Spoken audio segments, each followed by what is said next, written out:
15 দাগের প্রশ্নটি হলো, নিচের সংখ্যাগুলির কয়েকটি অঙ্ক লুপ্ত, সংখ্যাগুলির মধ্যে কোন সংখ্যাটি একটি 3 অঙ্কের অযুগ্ম সংখ্যার বর্গ হওয়ার সম্ভাবনা?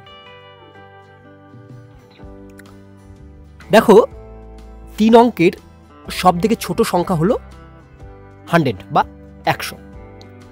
তাকে যদি আমরা বর্গ করি অর্থাৎ স্কোয়ার করি, মানে 100 ইন্টু 100 ইকুয়াল টু আমরা পাবো 10,000, অর্থাৎ একের পরে 4টে 0।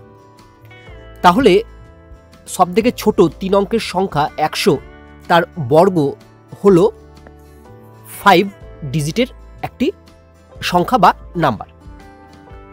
আবার 3 অঙ্কের সবথেকে বড় বা লার্জেস্ট নাম্বার হলো 999, অর্থাৎ 999।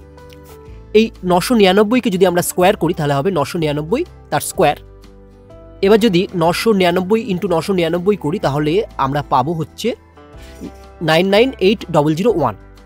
তাহলে দেখো, 999 এর স্কোয়ার হলো একটি 6 ডিজিট এর নাম্বার।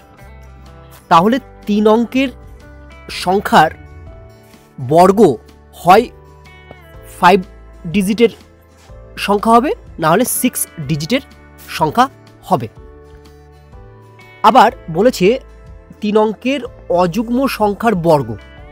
দেখো, 3 অঙ্কের অযুগ্ম সংখ্যার বর্গের একক স্থানীয় অঙ্ক অযুগ্ম হবে, অর্থাৎ একটা অযুগ্ম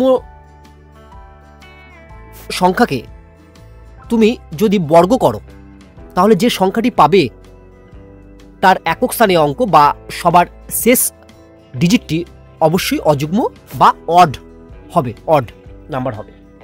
তাহলে দেখো, 3 অঙ্কের সংখ্যার যদি আমরা বর্গ করি সেটা অবশ্যই 5 ডিজিট অথবা 6 ডিজিটের নাম্বার হবে, আর সেই নাম্বারটির লাস্ট টার্ম অড হবে, মানে অযুগ্ম হবে। তাহলে এখানে কোন অঙ্কটি সঠিক? দেখো, এখানে প্রথমেই ডি বাদ চলে যাবে, কারণ এটা 6 অঙ্কের থেকে বেশি অঙ্কের সংখ্যা। তারপর দেখো, বি অটোমেটিক বাদ চলে যাবে, কারণ বি হচ্ছে একটা 4 ডিজিট নাম্বার, যেটা 5 অঙ্কের বা 6 অঙ্কের নয়। তাহলে এ আর সি এর মধ্যে যে কোনো একটি উত্তর হবে, কিন্তু সি এর ক্ষেত্রে আমরা দেখতে পাচ্ছি যে লাস্ট ডিজিটটি হচ্ছে 4, যেটা হচ্ছে ইভিন নাম্বার, কিন্তু অড নাম্বারের স্কোয়ার করলে লাস্ট ডিজিট অড নাম্বারই আসবে, ইভিন নাম্বার আসবে না।